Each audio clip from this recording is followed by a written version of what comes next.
This is Rajesh Parihar offering heartiest welcome and warm greetings to you all. This video presents one of the most valued topics from the writing skills. Letter writing shall be presented in a lucid and vivid manner in this video. Detailed account of the letter to editor which comes inside the broad category of formal letter writings or the official letter writings will be presented in a lucid manner through this video. This video will be beneficial for the students and teachers alike, those who want to understand the intricacies of letter writing. But I personally would say that this video is meant for the secondary and senior secondary level students in general and the students of class 10 in particular. Now, as has been made clear at the very inception of this video, that only one category of letter writing, that is letter to editor, will be discussed in detail through this video.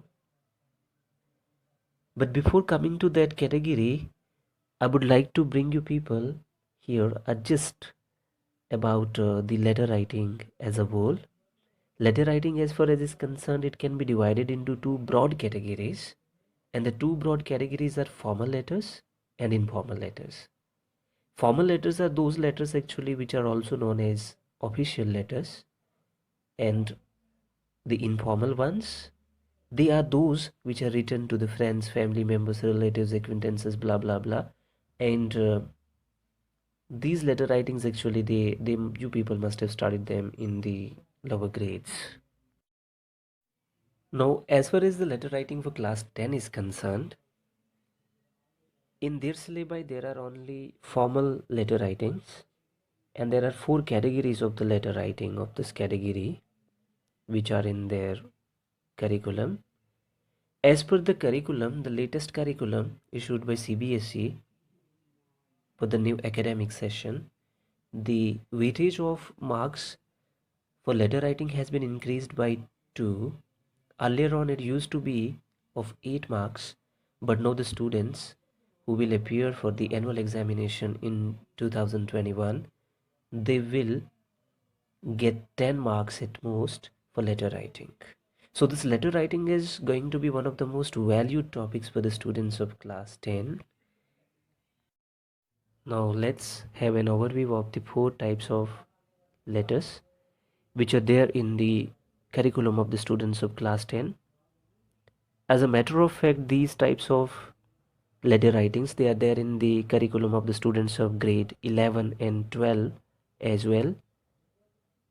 As far as class 10 is concerned, in their curriculum there are 4 types of letter only, and they are letter to editor, letter of complaints, letter of placing order, and letter of inquiry. As per the latest guidelines issued by CBSE, there will be an internal choice for the students of grade 10 in the annual examination.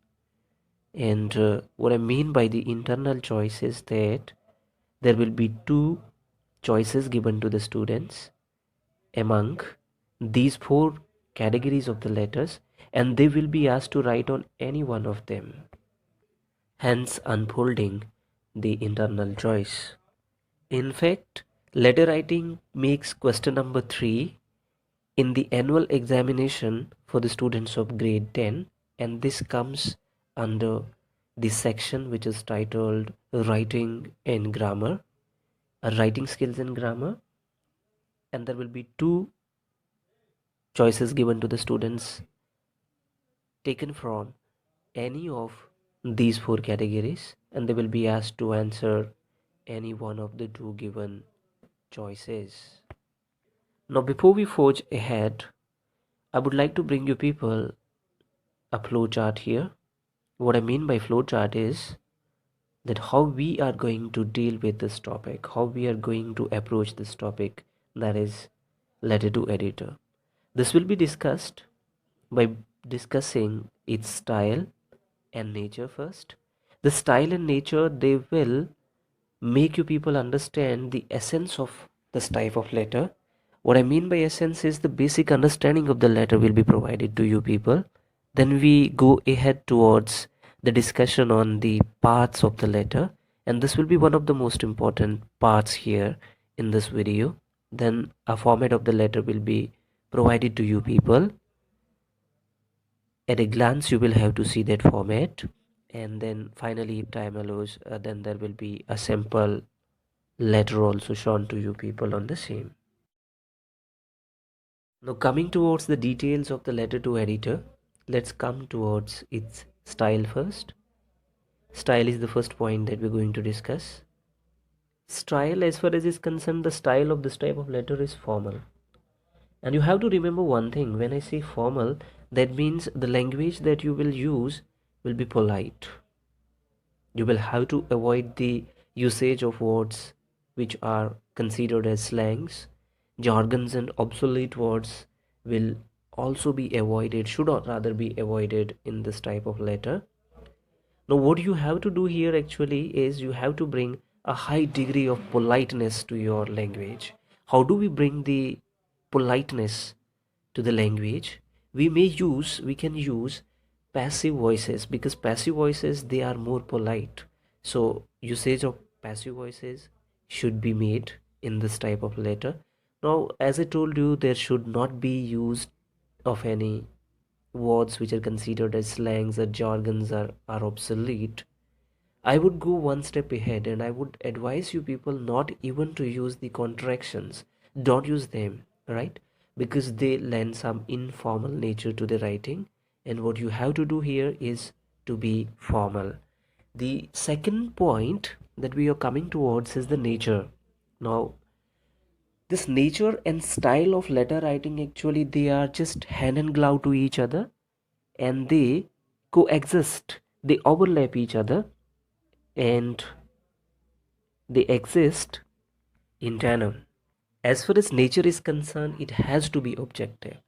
Now remember, when somebody says objective, it simply means it should not be subjective, because subjective and objective, they are antonyms, and the selection of one simply means the rejection of another. The nature of this type of letter has to be objective, and hence subjectivity should be avoided. Now let me bring you illustration of what objectivity means. As far as objectivity is concerned, I would suggest you people not to use the first person singular pronouns like I, me, my, mine. Using these pronouns will be considered as a heinous crime in this type of letter writing, because using first person singular pronoun lends subjectivity, and you have to write objectively only in this type of letter writing. Now look, if you feel sometime compulsion is there, like a kind of need arises, then you people may use first person plural pronoun we in place of I, but avoid using I. You know what actually you have to do here? You have to distance yourself from your writings. That's what actually a good human being or a good writer does. A good writer never reflects the self in the writings. There is a kind of distancing of the self from the writings, and when then distancing comes, then the objectivity comes. You have to take care of this. Now coming towards the important part, this third point is parts of letter. As far as parts of letter are concerned, we will discuss the things like heading, subject, salutation, body, blah blah blah things inside this in detail. They all will be discussed in detail, dealt in detail in a vivid manner in this video. Now as we forge ahead, the first subpart under this parts of letter, what I mean to say here is that this is the first part of letter. This is going to be the first part of letter, right? So heading is the first part of the letter, and let me number this, let's number this heading as A, the uppercase. This heading, it's further divided into three subparts. I would say there are three subparts, and the three subparts, they are sender's address, recipient's address, and in between the sender's address and recipient's address there comes date. So let's come to them individually. The first one, that is first sub part is the sender's address. As far as sender's address is concerned, there are certain directions for the writing of the sender's address. Sender's address simply means the writer's address, one who writes the letter. So, the one who writes the letter, the address of that person will be written first of all, and this actually is written at the top left corner of the page, right? Now, the sender's address, you should try to split the address into 3 lines. What you need to do here is you should begin with the precise location, and then you should head towards the larger area, and the largest area should come towards the end. Let me serve you an illustration here. Like the illustration is served here. See, like we can begin with house number 56, land 2, then we will go towards street 3, Nanak Nagar. Let's assume this is a place somewhere in Jammu. Now, you people can see here one thing. We started it with house number 56. This is supposed to be the most precise location. We started with the smallest place, then we head towards the larger one, that is lane. Then we went towards still larger, that street, and then we head towards even larger, that was the locality Nanak Nagar, and then finally the large area, the largest I would say here, that is Jammu, the name of the city. Okay, now the second sub part, that's date. See, you have to follow the format while writing the date. Day should come first, followed by month, and finally the year. Follow this format while writing the date. The third sub point is recipient's address, and recipient's address simply means one who receives the letter. In case of letter to editor, of course, the recipient here will be the editor-in-chief of the newspaper that you people are writing to. It will be the editor-in-chief or the chief editor or simply the editor. Fine. So, again what you need to do here is try to split it into 3 lines. I mean, the recipient's address should be split into 3 lines. What you need to do here is you can begin with the name of the post. That will of course be here the editor-in-chief or the chief editor or the editor simply. Fine. And then in the second line you people can bring the designation of the person. What designation means is identification. Further identification of the person will be brought there, right? And in the third line, the name of the locale. What I mean by locale is the name of the place where the office of that editor of the newspaper is situated, is located. Fine. Let me show you the example. See the example you people can see over there on your screen. The example is given here. The editor-in-chief. Well, we have written it editor-in-chief. This is the name of the post of the person, right? Now the further identification of the person, the designation of the person will be brought in here. The editor-in-chief, yes, but the editor of which newspaper? We have to bring that. And that's what is brought in the second line. Let me assume here, we are assuming here rather that Daily Excelsior, the largest circulated daily of your area, your city, let's assume this is the editor of the same, and we're writing it here Daily Excelsior. Fine. Now the name of the place where the office of the chief editor is situated comes in the final line of this recipient's address. The third line, see there written on your screen, Janipur, Jammu. Fine.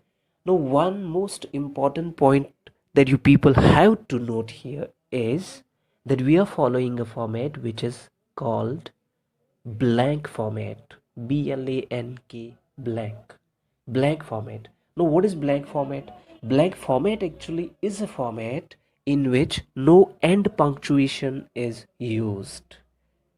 In order to seek the illustrations, in order to understand my point, you will have to focus once again on your screen. See there, the example was given, the editor-in-chief, Daily Excelsior, Janipur, Jammu is written there. Fine. Now here, what we have seen, there is no end punctuation used. I mean to say, at the end of, see the individual lines of this recipient's address. The first line, there is no end punctuation at the end of that line. In the second one, no end punctuation. In the third one, also there is no end punctuation. I mean to say, no comma, full stop, colon, semicolon, hyphen, or any other sign of punctuation is used at the end of the line. Of course, it can be used in between the line. You may see the third line there written as an example there. Third line. You have seen there Janipu and then comes comma followed by that is another word, that's jump. Fine. Now the comma is used in between the line, but it's not used at the end of the line. That's what the point is. So when there is no end punctuation used, that kind of the format is called blank format. Remember the point, note it, jot it down. Well, the heading is over now. Let's come towards the second part of the letter, that is subject. Subject is nothing but the declaration of the purpose of writing the letter. Why you people are writing the letter? You have to state that. It's a simple statement of the letter's purpose rather. Fine. Now see, subject in fact is one of the integral parts of the formal letter writings or the official letter writings. It's not written in case of the informal letters or the private letters. The reason behind that is that the person who is in charge of the office will be occupied with many concerns, and the person would try to know at the earliest possible why the letter has been written to me. And now subject comes into play here. Subject tells that person, the office in charge or the person in charge of the office, why the letter has been written. So it becomes one of the most important parts of the letter writing. And it's simply, there are a few characteristics. Look at your screen. There are a few characteristics of the subject. They are, it should be in the form of a phrase. And remember, when I say it should be in the form of a phrase, that simply means it should not be a sentence. Fine. It should be precise. That means it should be to the point. It should be very short, should be brief. Fewest possible words should be used to convey the purpose of writing the letter, and it should be reflective.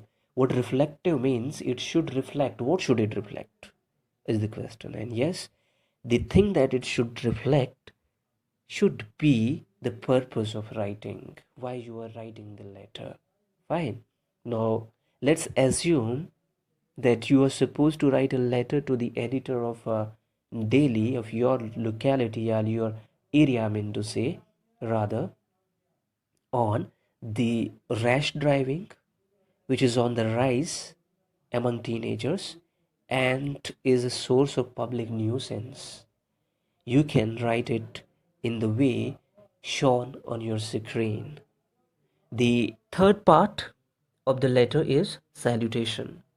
Salutation is nothing but the greetings. And here you people can simply write madam or sir. Even when the gender of the person is not known to you people, at the time you can write madam or sir. Madam or sir. Any of the two can be written. Don't write both. Write any of the two, and that will be, permissible even when the gender is not known.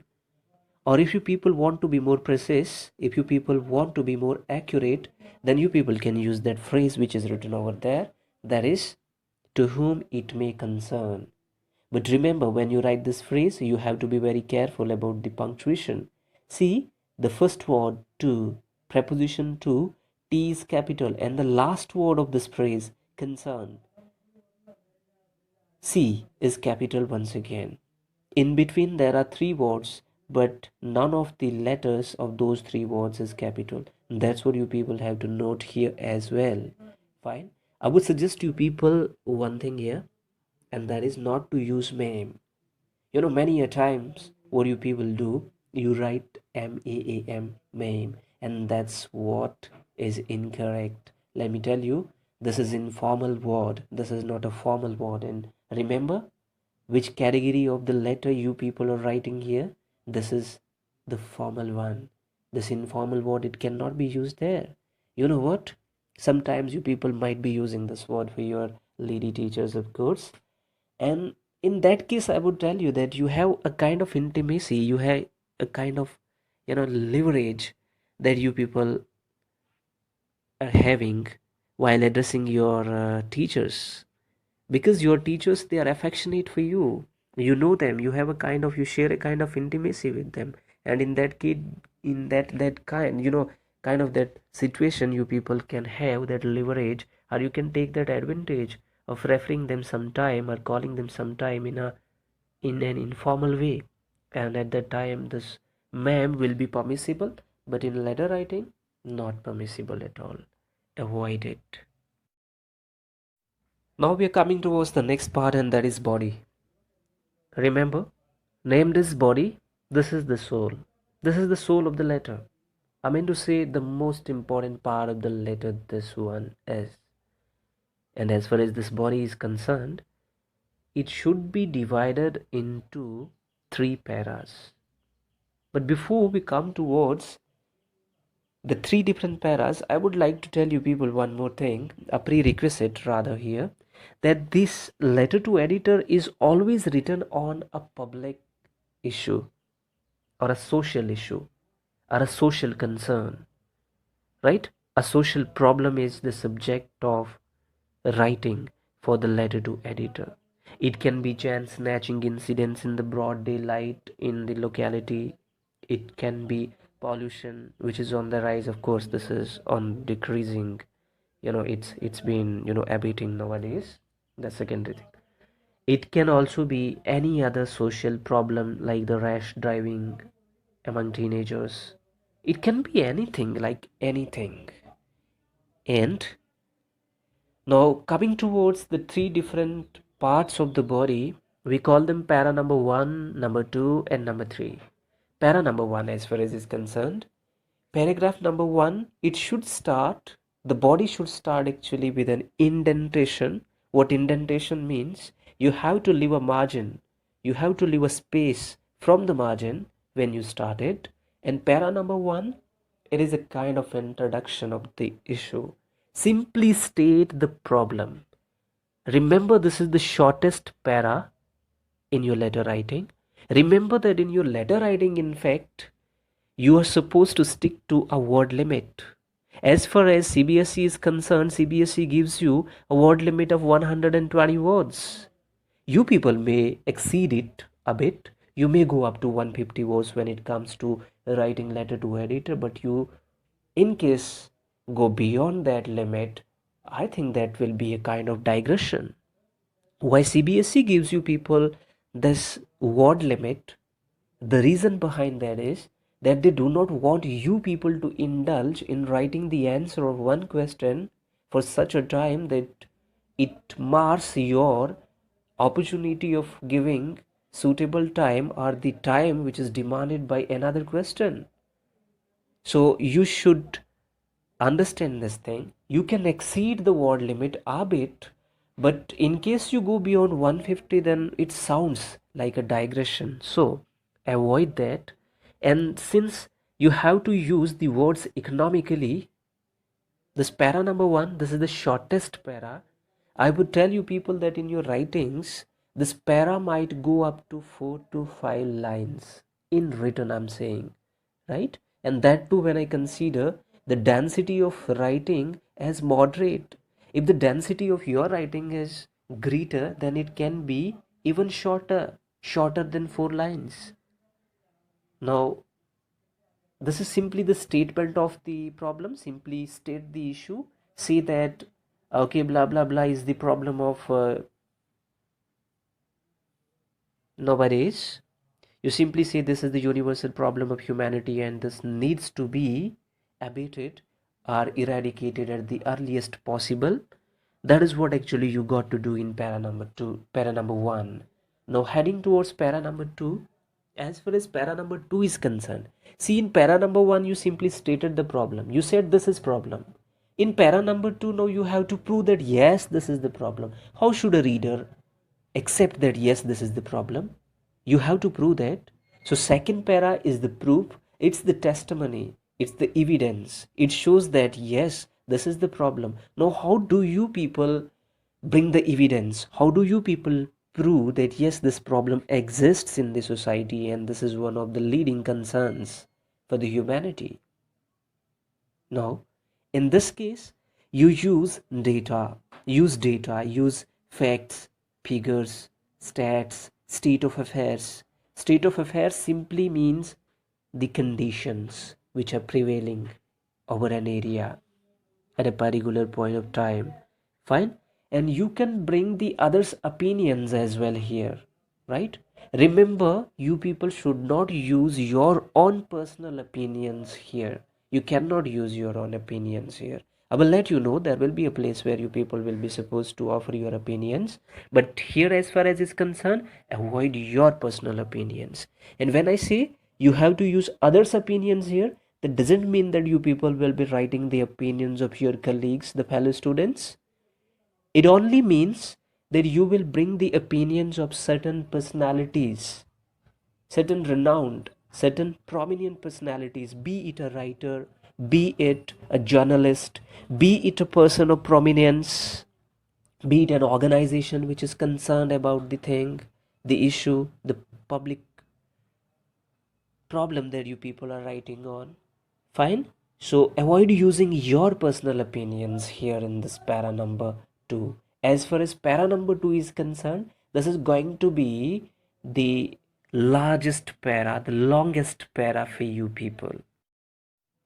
Para number 2, the longest para of your letter writing. It might go up to 10 to 12 or 15 lines in your writings. This is the longest para because here you people have got the matter to prove, to bring the evidence, to serve the testimony, right? So this is the longest para. Now the third paragraph we are heading towards. See, in the first paragraph, what did we do? In the first paragraph, we simply stated the problem. This is the problem. We simply said this is the problem of the leading, concern. Then in the second paragraph, we proved it. Yes, this is the problem. Now, by bringing the proof, we are able to convince the reader that yes, this is the problem. It really exists. Now, what should be there in the third paragraph? Of course, there should be a solution. We have shown the problem, we have proved the problem, and now we have to offer the solution. Now, how to offer the solution? We have to make the solution available in the form of suggestions.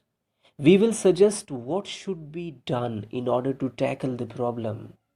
We have to bring a kind of way forward. What should be done? What should be done ahead so that the problem gets abolished or the problem is eradicated. Fine, that's what is the purpose of the para number 3, and it can be said to be a kind of conclusion. It is a kind of way forward. It's the solution. It offers the suggestions. What to do, what not to do, right? Do's and do nots can be brought in here. Fine. And this paragraph, it can be up to 4 to 5 lines in written. Fine. This is the place where you people can bring your personal opinions as well. You can offer the suggestions. You can say this should be done, government should do this, concerned authorities should do this, common people should do this in order to tackle the problem. Fine. That ends the para number 3. The next part of the letter is complementary clause. This complementary clause is actually a clause, the closing lines, where you offer a kind of compliment to the recipient of the letter. You show your being grateful to the person. Fine. Here it can be in the form of a thanksgiving. I would call it thanksgiving. But remember how to thank a person. See, there is one universal phrase. The phrase is written there on your screen. See that? Thanking you in anticipation. See, this phrase is of universal application. You people can learn this, remember this, memorize this, and then write it It is applicable, it can be written in all the formal letters where you want the recipient to do something for you. When the recipient is doing something for you, at that time you can write this phrase. Fine. Now see, don't write simply thanking you. Don't write simply thanks or thank you. Because see, what has actually happened nowadays, Thanksgiving, it has emerged as a kind of hypocritic expressions where human beings try to be grateful, try to show the gratefulness to the person, try to show the kind of politeness when they are not polite. Let's imagine one situation, early in the morning, you people got a newspaper from the vendor and you said thanks. Later on, you got a glass of milk, your mama served you, and then you said once again thanks. Later, you received some, slight little help from your neighbor and you said thanks. As the day went ahead, you met your friend. Your friend offered you a pen to write with. You said once again thanks. Now, see, there is a monotony, in fact. The way of giving the thanks, the way of offering the thanks, actually, it is creating a monotony, and you people are lying yourself. You're lying with yourself when you are using this thing. Because, what happens? There has to be a degree of distinction between your being grateful to the person according to the degree of help they have offered to you people. But you people never show that difference. When somebody does very little to you people by helping you, at that time you say thanks. When somebody does really something considerable for you people, at that time also you say thanks. Now where is the difference? I would like to suggest you people to dress up your things with reason. So always dress up your thanks with a reason, so that the thanks that you offer to a person should not sound like a hypocritic expression. It should sound genuine. So always add the reason why you are thanking the person. Thanks for doing this, thanks for doing that, thanks for doing blah blah blah. Right? Do offer the reason. Like here we have seen over your screen written thanking you in anticipation. So he's anticipating something positive from the side of the recipient. That's why he's thanking. Fine. So add the reason there. Don't ever let your thanks go naked. Dress it up with the reason. The final part of the letter writing we are heading towards, and that's subscription. Subscription, as far as is concerned, it can be written simply in the form of sincerely yours, truly yours, or in the reverse way as well.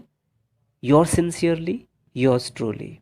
Fine. I would suggest you people not to use faithfully. That sounds a little bit, obsolete. Don't use that. Even I would suggest you why to use yours. Use sincerely only. You cannot be you cannot be anybody's. So why writing yours? You're written a letter to the editor, and then you're telling the editor you are sincerely his or her. You can't be anybody's. So write sincerely, write truly. That's sufficient. It will suffice, I believe. Fine.